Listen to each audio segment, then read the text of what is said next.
Toñito, muy buena tarde para ti. Para hablar de este tema nos acompaña vía Skype Mario Di Constanzo, consultor financiero. Gracias por estar con nosotros, Mario. Como siempre, un gusto.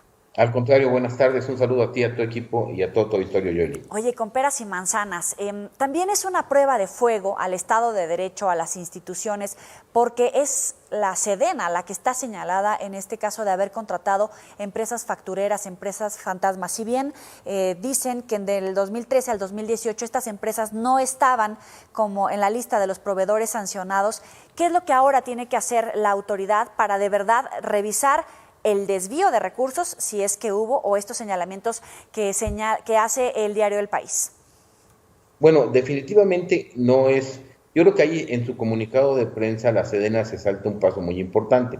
Si bien es cierto que efectivamente cuando se llevaron a cabo las contrataciones, las empresas no estaban, vamos a llamarle así, boletinadas como factureras, Sí. sí después de ese boletín o de ese aviso del SAT en el que se encontraban como empresas fantasmas, lo que tuvo que haber hecho la Sedena es cancelar esos contratos.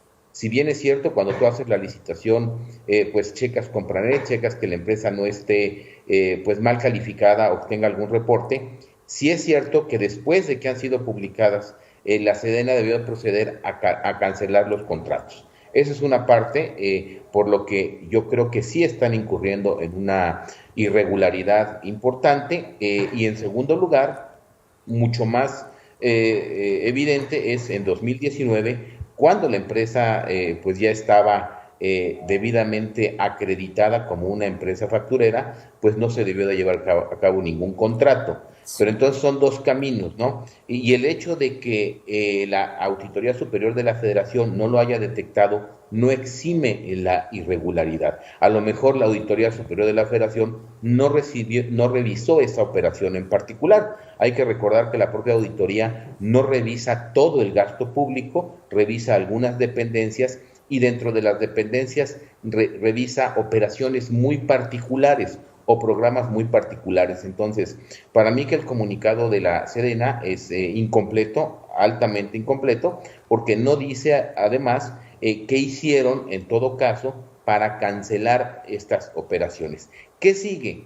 Que ante esta denuncia, tanto la función pública como la propia Auditoría Superior de la Federación deben de revisar estas operaciones con todo detalle y emitir en su caso la sanción correspondiente, que puede y debe ser desde la inhabilitación de aquellos funcionarios que no hicieron el ajuste necesario o que no cancelaron los contratos después de conocer que estas empresas eran empresas fantasma o empresas facturera. Eso es por un lado, y por el otro, en su caso también revisar si existió algún daño patrimonial para proceder no solamente a la inhabilitación, sino al fincamiento de otro tipo de responsabilidades.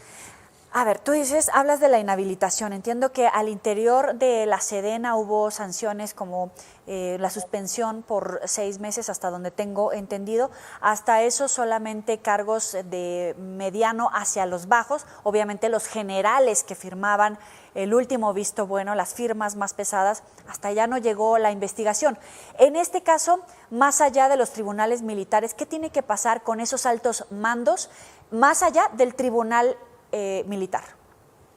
Sí, desde luego. A ver, aquí la justicia militar, desde un punto de vista de una sanción administrativa, pues digamos es punto y aparte. Aquí lo que debe de proceder es no solamente la inhabilitación, pero no como militares, sino como servidores públicos. ¿Por qué? Porque las sanciones administrativas sí aplican a la Sedena. Ahí no aplica no están supeditados a la ley militar. Esto es un proceso de rendición de cuentas en donde deben de ser separados hasta del cargo, precisamente porque al final del día son servidores públicos, aunque ellos opere el otro tipo de justicia, la justicia militar, que bueno, va a aplicar cuando estén desempeñando actividades relativas a sus funciones de defensa como ejército o como armada. Pero en el caso de las funciones administrativas, desde luego que procede la sanción, y la sanción puede ser desde una inhabilitación temporal hasta una inhabilitación por más tiempo y fincamiento de responsabilidades y multas como a cualquier otro funcionario público. ¿Qué quiere decir? Que si un jefe de compras de una secretaría de un Estado o del Estado puede ser sancionado por la función pública o la Auditoría Superior de la Federación, un jefe de compras de la Sedena también puede ser sancionado exactamente en los mismos términos. El hecho de que tengan un rango militar no los exime del proceso de rendición de cuentas, salvo en los casos en donde las partidas de gasto no sean sujetas a fiscalización por temas relativos a seguridad nacional, pero ese es un asunto. Pero en los otros, digamos, en el gasto diario, en la operación diaria administrativa, la Sedena es como cualquier otra dependencia. Y en caso de que se compruebe algún delito, ¿pueden alcanzar cárcel estos funcionarios?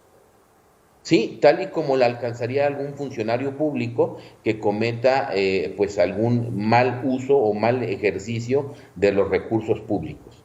Igual que cualquier otro. Vámonos al caso extremo, pues podrían ser sancionados igual que en su momento fue sancionada pues ya algunos incluso integrantes de gabinetes del sexenio anterior, como la secretaria de Sedesol, o como funcionarios de Pemex, que en su caso han sido sancionados, o incluso que tienen órdenes de aprehensión o de presentación. En esos mismos términos pueden ser sancionados los miembros del ejército en sus funciones de administradores públicos, vamos a llamarlo así.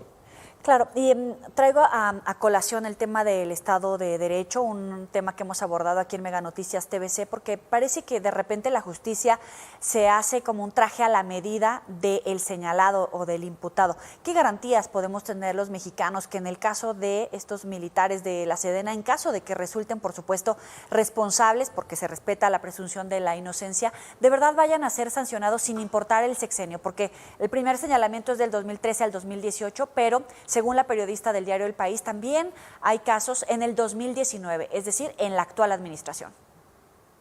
Efectivamente, bueno, si de veras, como se dice, se está verdaderamente combatiendo la impunidad y la corrupción, pues deberían de ser sancionados, y yo te diría todavía más, doblemente, puesto que si estas empresas ya estaban abiertamente señaladas por el propio SAT como empresas irregulares, fantasmas o factureras, pues debieron de estar incluso ya boletinadas en Compranet. ¿Esto qué quiere decir? Que no puede haber un ejercicio discrecional de recursos de ninguna dependencia, y menos en un gobierno que ha señalado abiertamente que está combatiendo la corrupción y la impunidad. Claro. Pero ahí tenemos estas malas prácticas, y ahí tenemos ejemplos ya de esta administración en donde ha habido un incluso manejo, yo te diría, discrecional de la forma en cómo se investiga y se dirimen los casos de corrupción que se han denunciado hasta este momento en la presente administración.